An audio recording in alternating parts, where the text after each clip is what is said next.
Bom dia, boa tarde aí, boa noite, independente do horário que você esteja aí assistindo essa videoaula. Hoje a gente vai entrar de fato num assunto sobre formação territorial. Então, na aula passada eu abordei um pouco sobre a localização territorial do Brasil.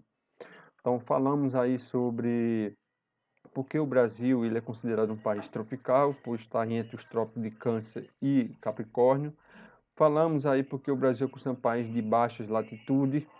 Falamos, por ser um país de grande dimensão territorial, considerado um país continental. Falamos sobre a questão do Brasil, por ser um país tropical, isso vai se refletir no seu clima e na sua vegetação. E a questão do fuso horário, né? Porque quanto maior as dimensões territoriais, maior será a quantidade de fuso horário encontrado em um território. Então, a partir daí, a gente dá continuidade, vai falar um pouco sobre a formação territorial brasileira. Então, hoje, o Brasil, como você está vendo aí no mapa de fundo aí, então esse aí é o aspecto do território brasileiro. Tem mais de 8,5 milhões de quilômetros quadrados, tá? Um território gigantesco. Mas nem sempre o território brasileiro ele apresentou essa dimensão territorial.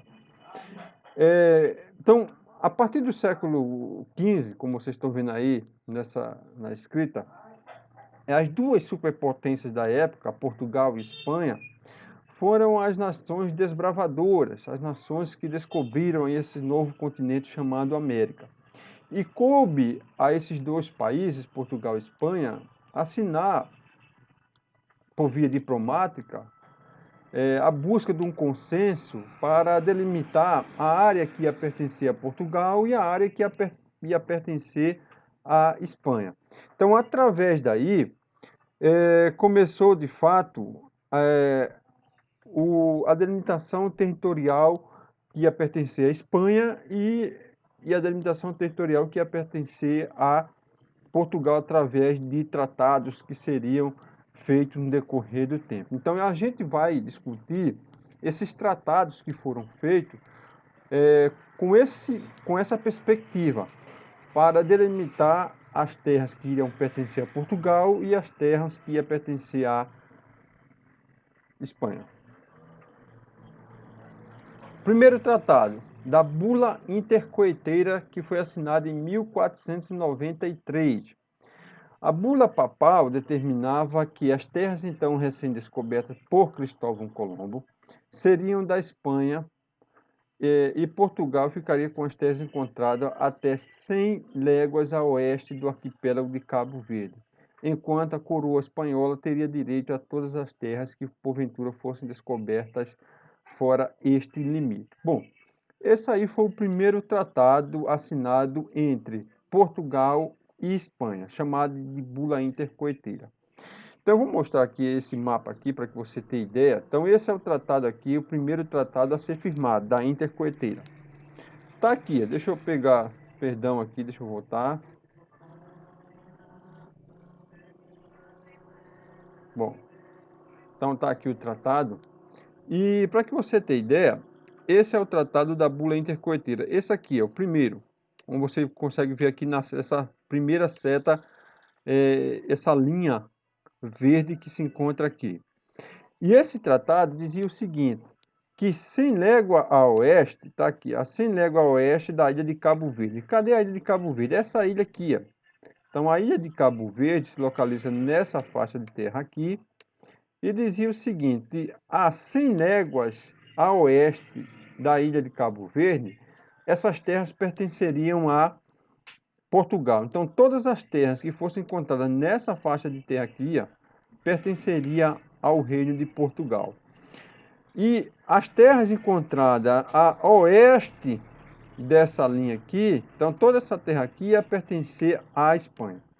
Então, esse primeiro tratado da Bula Intercoeteira, mas foi totalmente prejudicial a Portugal. Por que prejudicial? Porque não existia terra aqui. Então, como você observa aqui, então não existia terras nessas regiões. Então, o que existia aqui, na verdade, era água. Então, o Portugal iria colonizar a água. Então, Portugal aí não aceitou esse primeiro tratado porque era totalmente beneficiário à Espanha. Então, a Espanha ficaria com toda essa parte, como você está vendo aqui. Então, todas essas terras descobertas aqui seriam ao reino espanhol. Então, Portugal ficaria sem nenhuma terra nesse tratado. Então, esse tratado só seria benéfico ao reino espanhol. Então, passando adiante, com esse tratado que não foi aceito, porque Portugal não teria terra nenhuma para colonizar, em 1494 foi assinado o Tratado de Tordesilhas. Tordesilhas é uma cidade que fica ali, uma pequena cidade no país, na Espanha. Então, que estendeu os direitos portugueses para as terras a 370 léguas da ilha de Cabo Verde. Então, vamos lá. Então, a partir desse momento, como a gente pode ver aqui, deixa eu mostrar aqui. Está aqui, ó. Ilha de Cabo Verde, nessa posição aqui que você está vendo, isso aqui é a Ilha de Cabo Verde. Então, segundo o Tratado de Tordesilhas, então, a 370 léguas, então, a oeste de Cabo Verde, então essas terras pertenceriam ao reino de Portugal, como você está vendo aqui, ó. Então, a 370 léguas da oeste da ilha de Cabo Verde, então essas terras pertenceriam ao reino português. Então, toda a terra descoberta a oeste daqui, então pertenceria ao reino de Portugal. Agora sim, o Portugal teria, de certa forma, terras para colonizar. E a oeste dessa linha aqui, como vocês estão vendo aqui, que era o Tratado de Tordesilhas, pertenceriam ao reino espanhol. Veja que a Espanha teria um direito, foi mais beneficiada nesse tratado. Mas esse tratado foi aceito. Esse Tratado de Tordesilhas foi aceito. E Portugal colonizou essa parte aqui vai aqui desde o estado do Pará até uma cidade de Santa Catarina. Então todas essas terras aqui pertenciam a Portugal. Então essa foi, de certa forma, a primeira delimitação territorial brasileira. Veja que a configuração territorial aqui é totalmente diferente da que nós estamos hoje. Então, com o passar do tempo, foram agregando mais terras ao longo do nosso período histórico. Agora, esse tratado, ele foi totalmente aceito, sem invasões de terras, tanto pelos espanhóis como portugueses? Não. Esse tratado era apenas uma linha divisória, mas nunca foi respeitado. Então, tanto portugueses como brasileiros que viviam aqui no nosso território invadiam terras espanholas, como os espanhóis também invadiam terras brasileiras.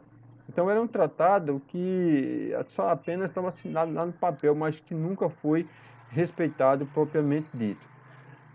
Só depois, de certa forma, que vai ser assinado outro tratado, que vai ser o Tratado de Madrid, que a gente vai discutir mais adiante, é que essas terras, o Brasil vai aumentar suas terras, porque muitos brasileiros vão estar situados em terras aí espanholas sob a vigência do Tratado de Tordesilhas.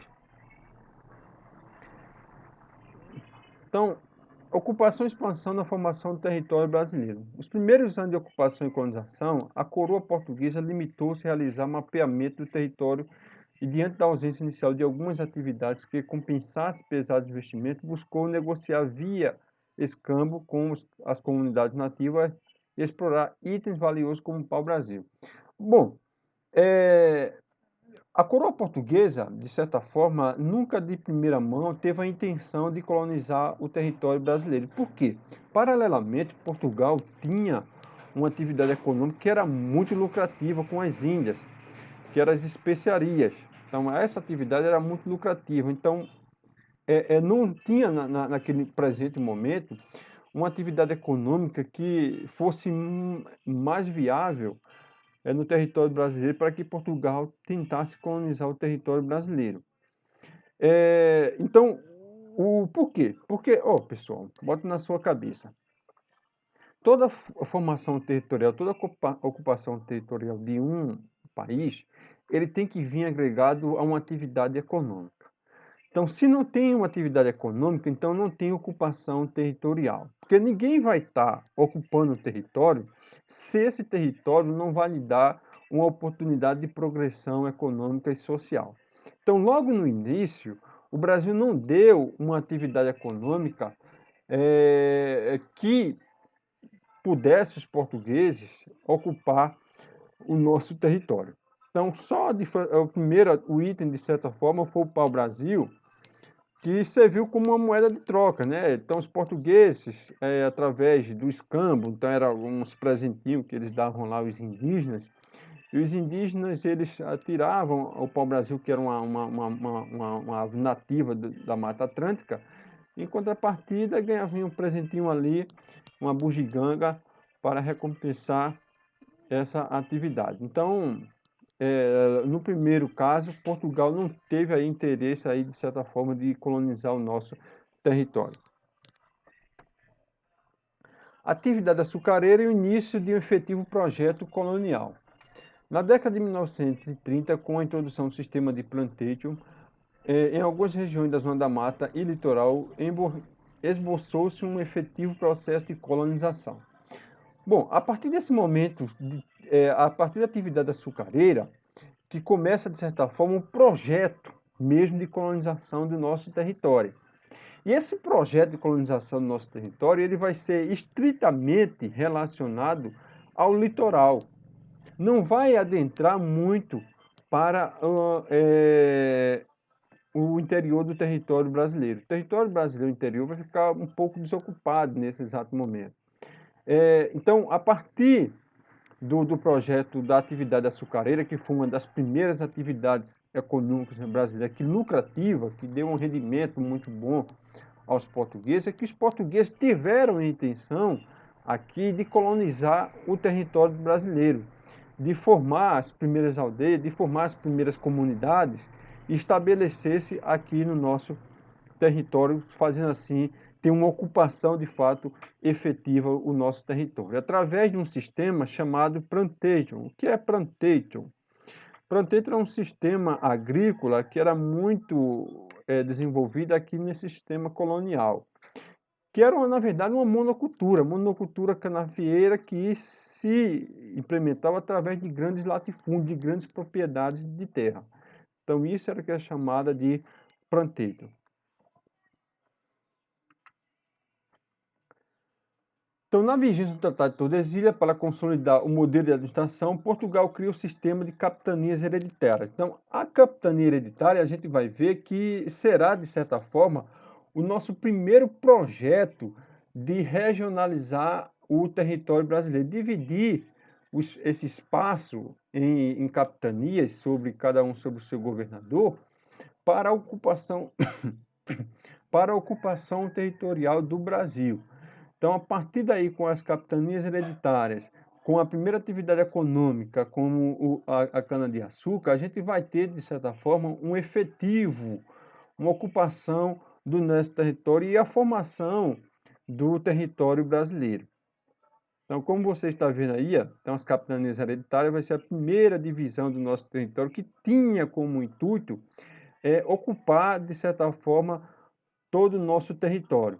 Então, a partir daí, como vocês estão vendo aí, várias capitanias, se eu não me engano foram 15 capitanias, agora se eu não estou enganado, só duas de fato foram lucrativas.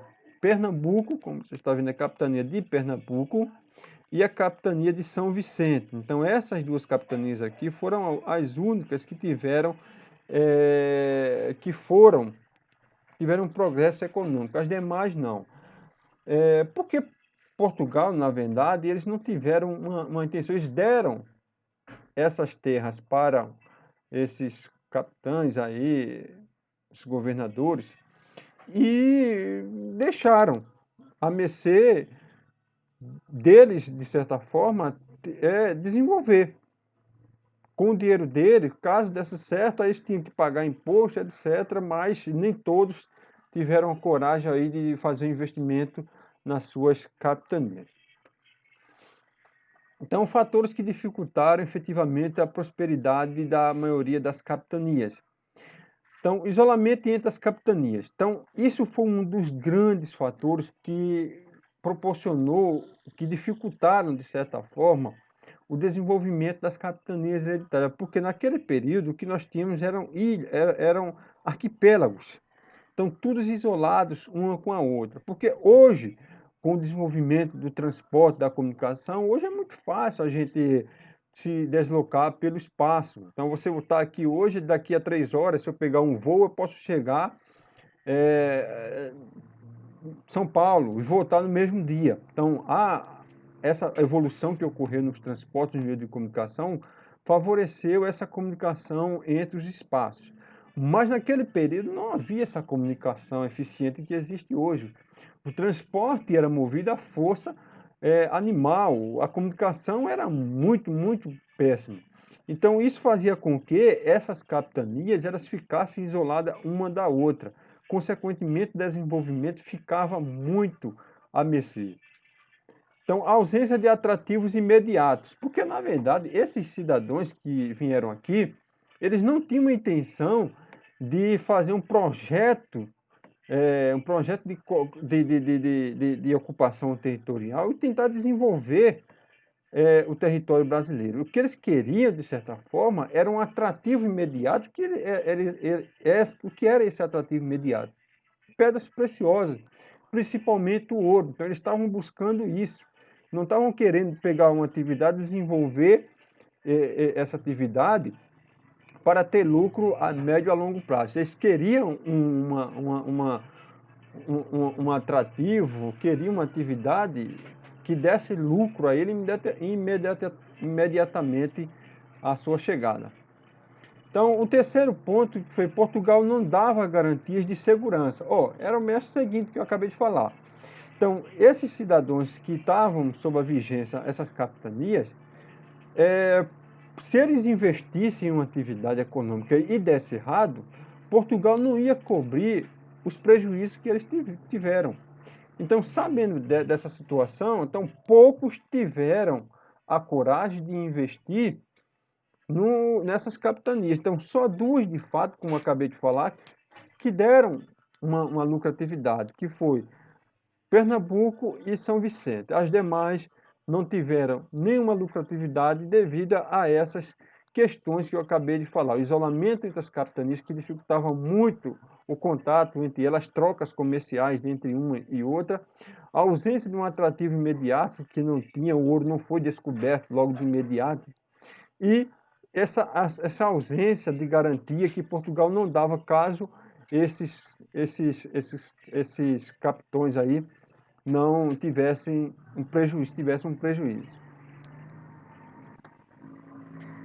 Interiorização e ocupação de novos espaços. Bom, como eu acabei de falar, logo no primeiro momento, quando eles começaram a desenvolver, a ocupar o nosso território, essa ocupação territorial ficou muito limitada às regiões litorâneas. Por quê?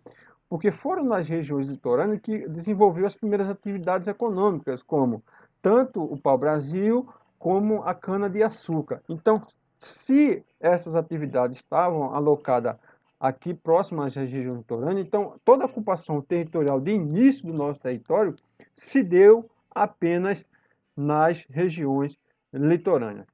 Então, as limitações territoriais da zona açucareira e a concentração de terras já reinantes nessa época obrigavam muitos colonos a buscar alternativas a oeste. Bom, então a partir desse momento, com essa zona açucareira já fixada aqui nas regiões litorâneas e já com bastante dono nessa faixa de terra, então a única solução que era prudente aqui nesse momento era a busca de ocupar territórios mais adentro, o interior do território brasileiro. Então foi através disso que surgiu novas atividades econômicas, principalmente a pecuária, que a gente vai ver, até a descoberta do ouro, vai fazer que o nosso território seja mais ocupado um pouco para o interior. Bom, aqui tem algumas atividades que propiciaram a ocupação do nosso território no interior. A pecuária, a criação de gado, que teve muito anexada a questão das atividades açucareiras, porque os moinhos, na época, eram moídos através da força animal. Então, a força animal teve uma importância muito grande no período colonial na atividade açucareira. A pecuária, ela foi adentrada mais ao interior, aos sertões. Então, houve uma ocupação muito forte ali nos sertões. Então, isso foi uma atividade que ajudou, de certa forma, aí, a ocupar o interior do Brasil. Comércio dos ameríndios, então, comércios entre os índios, também houve, assim, de certa forma, uma ajuda muito grande para a ocupação do nosso território. O bandeirismo, né? O bandeirismo, tanto apressador como prospector, então esses dois tipos aí de bandeirismo, isso ajudou de certa forma, então a busca por metais preciosos, então a apreensão através do madeirismo apressador, a busca do índio, aprisionar índio para servir como mão de obra trabalhadora, tudo isso serviu para a ocupação do nosso território. A busca por metais preciosos no século XVIII, então a partir do momento que encontra-se metais preciosos, tanto em Minas Gerais como ali em Goiás, naquela período no Centro-Oeste, então houve uma ocupação territorial muito forte do nosso território ali a partir desse momento. As drogas do sertão também foram atividades econômicas que ajudou também a ocupar o interior do território brasileiro.